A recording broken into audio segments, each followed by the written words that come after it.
O período regencial foi um dos momentos mais conturbados da história do nosso país. Era um momento de intensa agitação popular e muita instabilidade política. No vídeo de hoje, nós vamos entender como foi esse momento da nossa história, o que foi o período em que fomos administrados por regentes e quais foram as principais revoltas desse período. Esse é o canal Crítica, História e Literatura. Se você gosta desses temas, se você tem interesse por eles, se inscreva no canal, deixe aqui o seu comentário e siga com a gente. Logo após Dom Pedro I ser obrigado a abdicar do trono brasileiro e retornar a Portugal, ele deixou no país o seu filho, o Pedro II, que tinha na época 5 anos de idade. Com essa idade, sendo uma criança, ele não poderia assumir o trono brasileiro. E estava previsto na nossa Constituição que, em caso do monarca se ausentar do trono por algum motivo, haveria a possibilidade de, durante um período, sermos administrados por regentes. E foi o que aconteceu.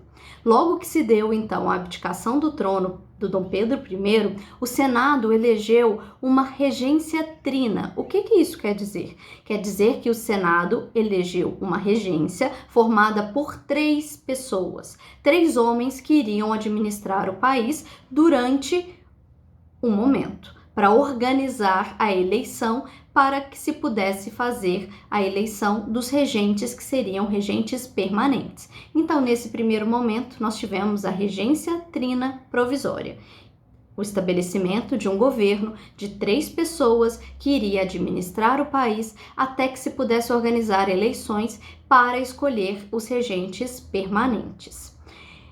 Foi nesse momento em que nós tivemos a ausência do monarca, do imperador no trono, que em várias províncias eclodiram revoltas, rebeliões populares e diversos movimentos, alguns se aproveitando dessa instabilidade política e da ausência desse governante legítimo para colocar as suas reivindicações, as suas questões.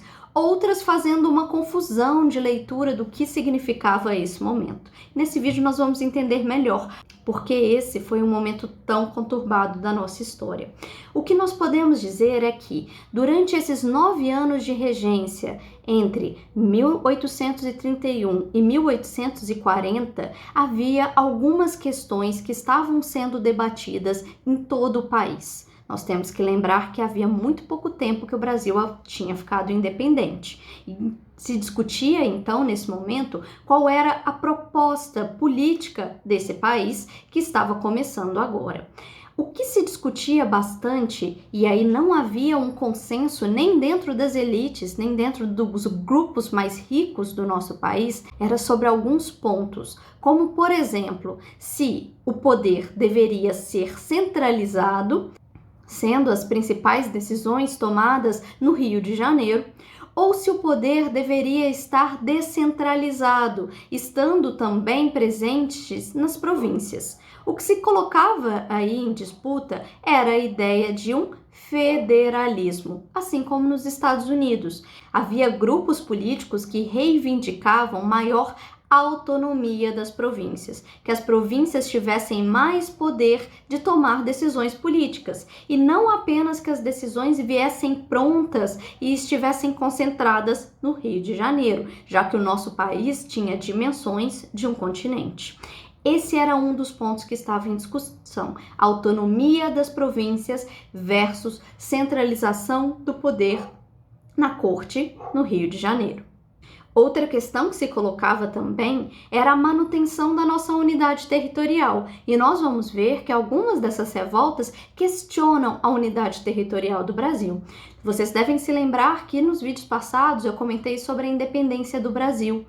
E uma das características diferentes da nossa independência em relação às independências dos nossos países vizinhos foi que, ao contrário das ex-colônias espanholas, nós mantivemos a unidade do território. Então, toda aquela colônia que se chamava Brasil, que pertencia a Portugal, ficou independente junta em apenas um país. Essa unidade territorial vai ser colocada em xeque por essas revoltas. E isso vai aterrorizar muitos membros da elite que não queriam ver o território brasileiro sendo desmembrado, perdendo territórios. Uma outra questão que também vai se colocar nesse momento é uma reorganização das nossas forças armadas. Nós tínhamos um exército, mas muitos olhavam para esse exército com uma certa desconfiança, por dois motivos. O primeiro é que ele ainda abrigava muitos portugueses, alguns até contrários à independência. E um segundo motivo é que nas tropas do exército existia um contingente muito grande de pessoas simples, pobres e mal remuneradas. E nesses casos se temia que esses setores do exército pudessem estar ao lado da população nessas revoltas, nessas rebeliões, como em alguns momentos recentes estiveram. Não havia um consenso entre as elites de qual era a melhor resposta para essas questões que se colocavam. Alguns grupos da elite iriam defender a centralização do poder, outros iriam defender o federalismo. E para entender um pouco melhor dessas disputas políticas, a gente precisa relembrar. Nesse momento, existiam três principais partidos no Brasil. O Partido Moderado, um partido liberal, mas de ideias conservadoras que defendia a centralização do poder, o fortalecimento do Estado e a unidade nacional. Tínhamos também o Partido Liberal Exaltado, que defendia o federalismo, maior autonomia para as províncias e liberdades individuais, e algumas pessoas que faziam parte do Partido Liberal Exaltado também defendiam a República. Lembrando, o Brasil nesse momento era uma monarquia.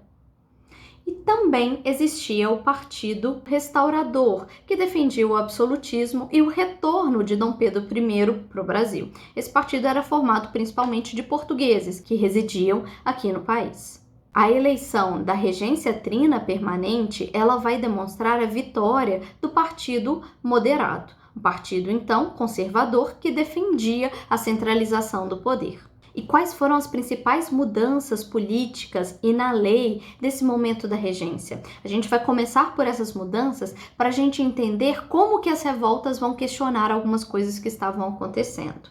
Nós vamos ver que durante esse período regencial vão existir atos e momentos em que as ideias de maior autonomia das províncias vão prevalecer e outros momentos e em outras decisões a ideia da centralização do poder vai prevalecer e em muitos casos essas duas ideias vão estar juntas, como no ato adicional que eu vou falar logo em seguida. Nós tivemos na regência a publicação do Código de Processo Criminal, que vai dar mais poder aos juízes de paz locais para que eles pudessem julgar pequenos delitos cometidos. Vai estabelecer que para a maioria dos crimes ocorridos aqui dentro do país teria que ser estabelecido um júri para julgar os delitos cometidos.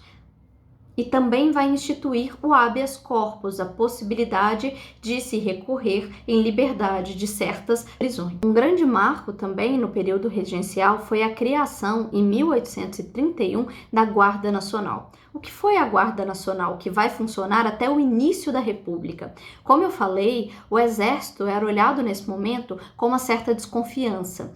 Então criou-se uma Guarda Nacional, uma tropa que estava subordinada ao ministro da Justiça, portanto ao governo federal, mas que estivesse presente nas cidades do país inteiro.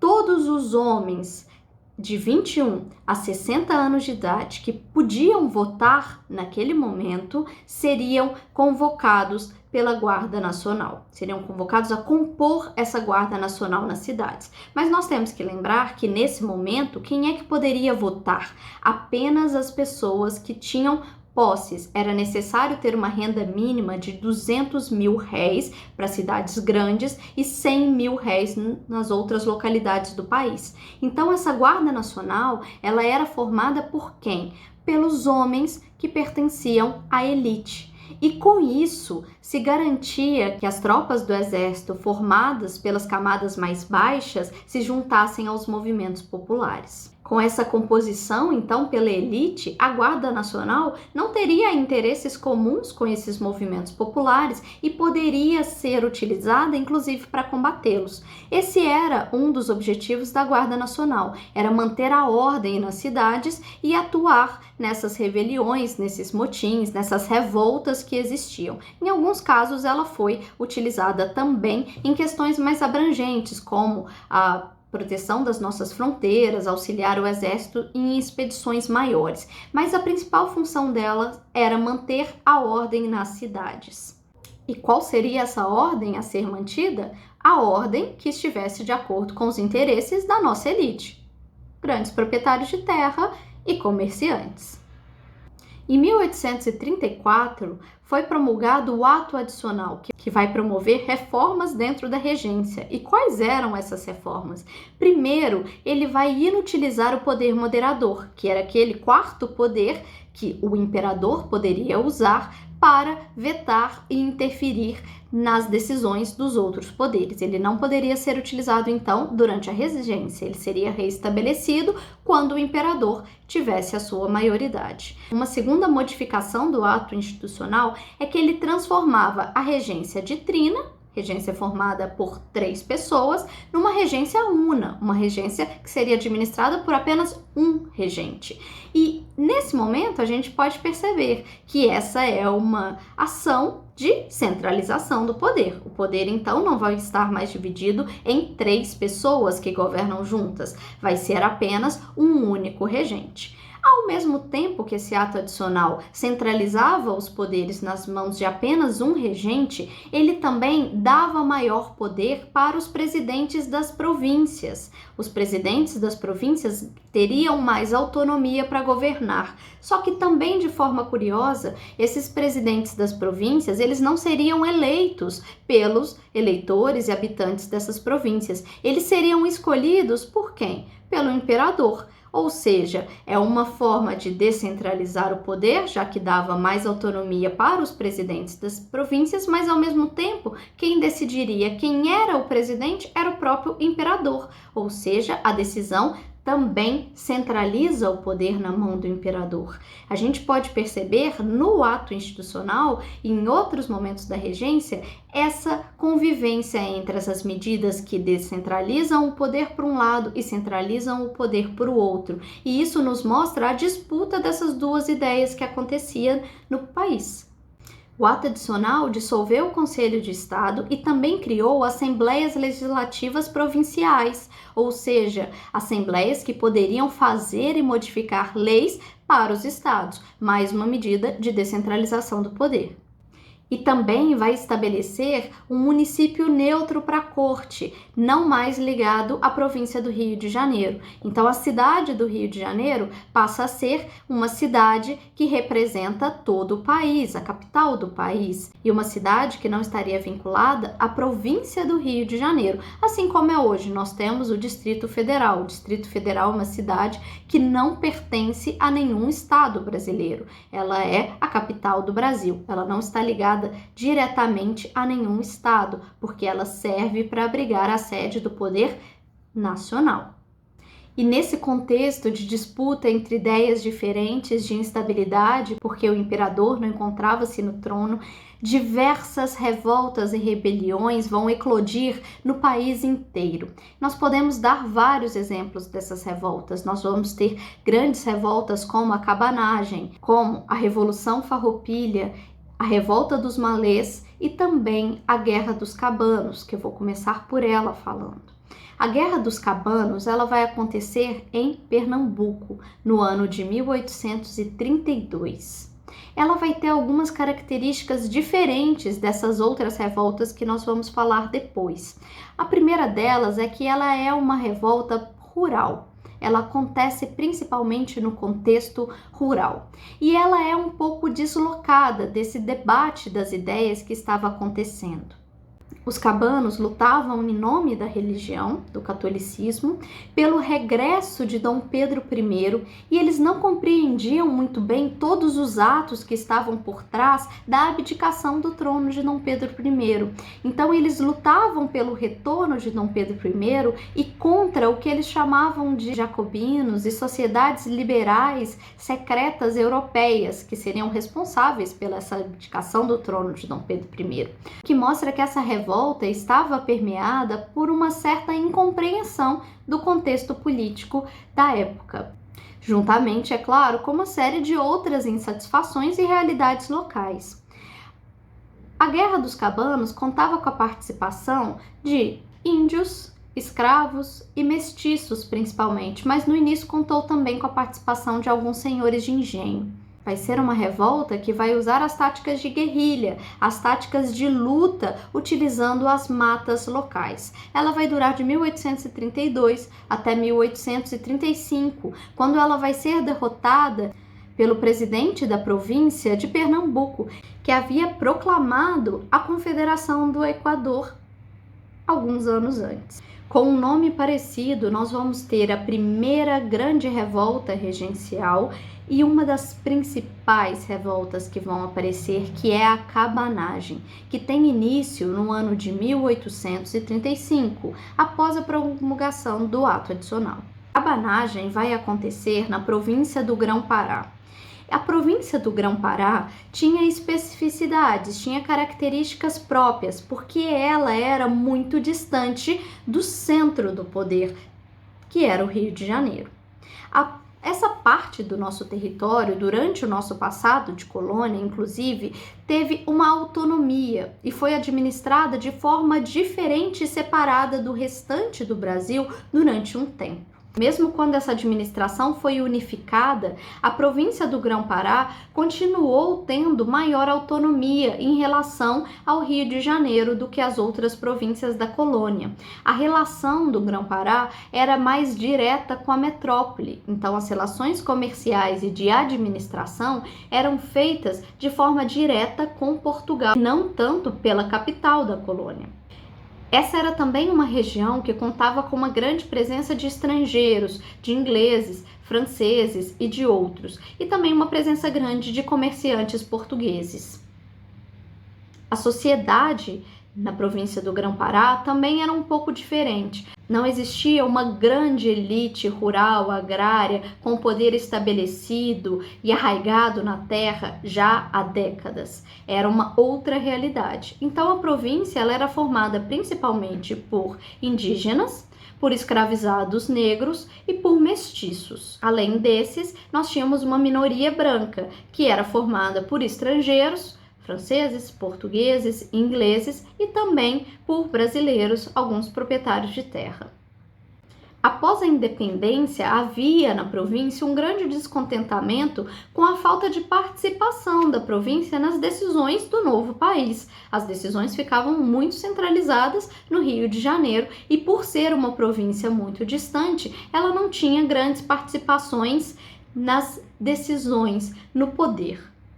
E o nome do movimento cabanagem, assim como a Guerra dos Cabanos, estava relacionado com a moradia da maior parte da população daquela província e região, com as cabanas em que habitavam esses escravizados, mestiços e indígenas, cabanas paupérrimas, demonstrando aí grandes problemas e graves problemas sociais que também vão motivar a eclosão desse movimento.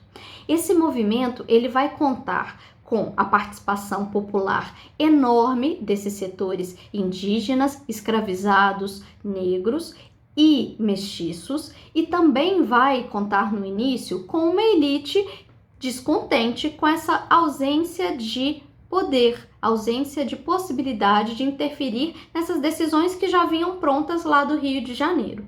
Então essa elite revoltosa e esses setores populares vão se unir para iniciar esse movimento. E esse movimento vai começar de uma forma bem dramática e bem intensa. Eles vão invadir o quartel de Belém e também o palácio do governo de Belém. E nesse momento eles vão assassinar o presidente da província. O presidente Lobo e Souza vai então ser morto e os rebeldes vão ter acesso às armas que eram guardadas no quartel de Belém. Com isso, eles tomam a cidade, eles tomam o controle da cidade, que era a sede da província. Eles vão estabelecer, então, como presidente da província, um latifundiário, produtor de açúcar, dono de um engenho de açúcar, que era o Félix Malcher.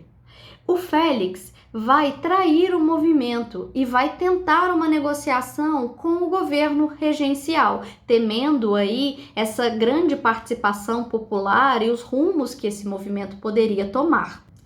Por causa disso, ele também vai ser deposto e vai ser morto, assim como o presidente da província que estava no poder quando a rebelião começou.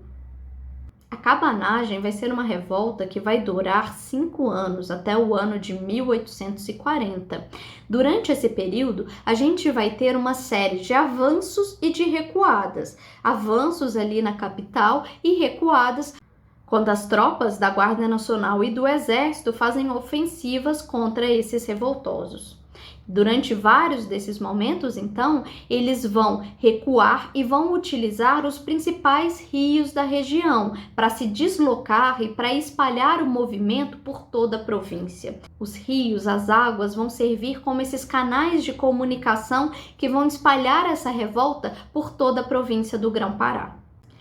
Esse movimento, como eu falei, ele vai ter grande participação popular dos setores mais pobres dessa população, indígenas, escravizados, negros e mestiços. E ao longo do seu tempo, ele vai assumindo cada vez mais posturas mais radicais, mais transformadoras dessa sociedade e vai ser conhecido como um movimento, uma revolta que vai trazer aí uma grande onda de violência, porque ele vai acontecer com essas execuções e essas tomadas de poder violentas por parte desses grupos. Então, alguns latifundiários vão ser amarrados a troncos e chicoteados, outros vão ser mortos nessas invasões. Vai ser um movimento que vai contar bastante com essa violência popular e também vai ser uma revolta que vai ser combatida de uma forma extremamente violenta. Nós podemos então pensar que essa grande violência que acontece no movimento da cabanagem, ela na verdade é apenas uma expressão da violência que já existia nesse mundo que utilizava formas de trabalho e de vida tão violentas como a escravidão e outras formas de exploração.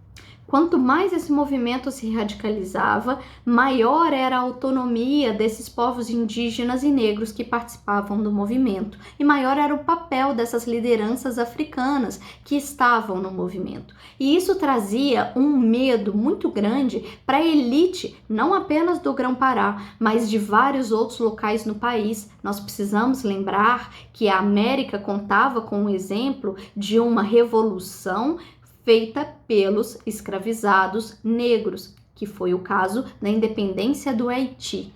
Essa ideia, essa imagem da independência e da revolução que aconteceu no Haiti, uma revolução de ex-escravos, ela vai ficar marcada na memória da nossa elite que tinha escravos. E eles vão ter um grande medo dessas ideias e dessas possibilidades de revolta dentro do Brasil. Revoltas que, inclusive, colocariam em risco a sua própria vida. Mas não apenas a vida, também a perda aí do seu sistema que garantia grandes lucros para eles. E é por isso que essa revolta da cabanagem vai ser reprimida de uma forma tão violenta, utilizando, como eu falei, não apenas o exército, mas a mobilização da Guarda Nacional. Os cabanos vão defender a abolição da escravidão e a autonomia política local, vão declarar inclusive a independência do Grão-Pará. E ao longo desses 5 anos, desses vários movimentos de avanços e recuos e resistências contra essas ofensivas das tropas nacionais, os cabanos vão ser derrotados no ano de 1840. E o saldo dessa revolta é o maior de todos da história do nosso período regencial. Calcula-se que cerca de 30 a 40 mil pessoas morreram durante esses 5 anos dessa revolta. E isso é extremamente assustador quando nós pensamos nos números totais da população da província do Grão-Pará, que contava na época com menos de 110 mil habitantes, ou seja, entre 30% e 40% de todos os habitantes da província morreram ao longo desses 5 anos de luta. Isso nos dá a dimensão do que foi essa revolta e da grande violência que esteve envolvida nesse movimento. No próximo vídeo nós vamos falar um pouco mais sobre esse período regencial e vamos abordar as outras revoltas que aconteceram. Vamos abordar a Balaiada, a Sabinada, a Revolta dos Malês e a Revolução Farroupilha. Eu aguardo vocês até os próximos vídeos. Muito obrigada!